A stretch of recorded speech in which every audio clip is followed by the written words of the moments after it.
Hi friends, welcome to Chitti's YouTube channel. ఈరోజు మనం చేసేద్దాము easy and simple and tasty egg curry. So ఎలా చేద్దామో చూసేద్దామా.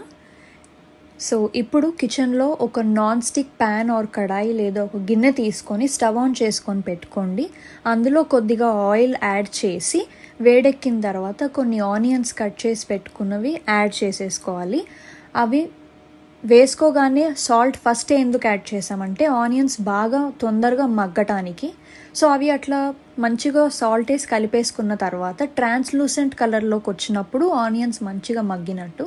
సో ఆ టైంలో మీరు అల్లం వెల్లుల్లి పేస్ట్, జీరా పౌడరు, ధనియా పౌడరు అండ్ కొంచెము కారము అలాగే పసుపు ఇవన్నీ వేసుకొని అన్నీ కలిసేదాకా బాగా కలుపుకోండి. కలుపుకున్న తర్వాత ఆయిల్ కూడా మంచిగా తేలినట్టు వస్తుంది ఇంకొంచెం సేపు అట్లా స్టవ్ ఆన్ చేసి పెడితే. సో అట్లా కొంచెం బబుల్స్ వచ్చి వేడే మంచిగా మగ్గుతున్నాయి, అన్నీ కలిసిపోయినాయి అనిపించినప్పుడు ఫ్లేవర్స్ అన్నీ కలిసిపోయిన తర్వాత స్లిట్ మిర్చి, 2 రెమ్మల కరివేపాకు, గుప్పెడు కొత్తిమీర 3 వేసుకొని మంచిగా మళ్ళీ అన్నీ కలిసేదాకా కలుపుకోండి.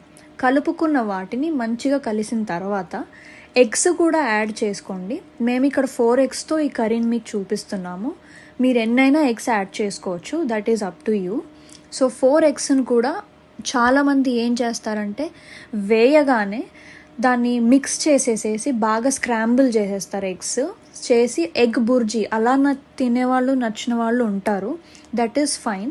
బట్ మేమేం చూపించాలనుకుంటున్నామంటే ఎగ్స్ని అట్లాగే డిస్టర్బ్ చేయకుండా వాటిని ఒక ఆమ్లెట్, మినీ ఆమ్లెట్స్ లాగా కదలనివ్వకుండా మీరు అట్లా ఒక ఆమ్లెట్ ఫ్లిప్ చేస్తున్నట్టు డిస్టర్బ్ చేయకుండా కొంచెం వేడెక్కి అవి గట్టిపడగానే అప్పుడు అట్లా ఫ్లిప్ చేయండి. రొటీన్ ఎగ్ బుర్జీ కంటే కాకుండా ఇట్లా మేము చూపించే ఈ ఎగ్ కర్రీని ఒక్కసారి ట్రై చేసి చూడండి అండ్ టేస్ట్ ఎలా ఉందో డెఫినెట్గా కమెంట్ చేసి మాకు చెప్పండి కమెంట్ బాక్స్లో. అండ్ మీరు కొంచెం అది వేడెక్కిన తర్వాత వీడియోలో చూపిస్తున్నట్టు నెమ్మదిగా అవి డిస్టర్బ్ అవ్వకుండా ఫ్లిప్ చేసుకొని 2 వైపులా బాగా కాలాయి అనిపించినప్పుడు మీరు స్టవ్ ఆఫ్ చేయొచ్చు. మీకు తెలిసిపోతుంది కూర అవ్వగానే మళ్ళీ నూనె తేలడం, పైకి రావడం అండ్ ఆ స్మెల్ చాలా బాగా వస్తుంది. You guys will definitely love it and enjoy it while eating. So మా ఈ చిటీస్ యూట్యూబ్ ఛానల్లో చూపించే ఈ సింపుల్ టేస్టీ ఎగ్ కర్రీని అందరూ ట్రై చేయాలి.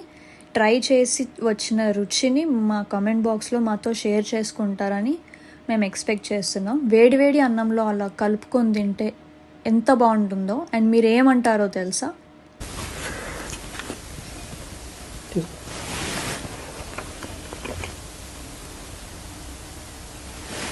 అబ్బా సూపర్గా ఉందండి, కమ్మగా కుదిరింది.